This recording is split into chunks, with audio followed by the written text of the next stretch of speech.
Nima bu? Ma'bud.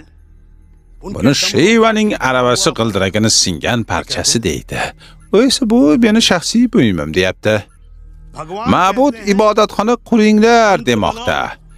Pike esa ibodatxonani buzinglar deyapti. Kimni aytganini qilishimiz kerak? Ma'budnimi? Yoki unimi? U o'zi qachonlardir sariq dubulg'a kiyib, mana u qog'ozlarni tarqatar edi. Avvaliga Ma'bud yo'qolib qoldi dedi. Keyin bo'lsa Ma'bud tovlamachi deb jar soldi. Balki ertaga Ma'bud o'ldi ham der. O'g'lim, nima xohlaysan o'zi? Ma'bud yo'q dunyonimi? Sen insonlarning qayg'usini ham yo'q qila olasanmi? Nonga zorlar bor, uysiz darbadarlar, gaplashishga do'sti yo'qlarchi. Qanchadan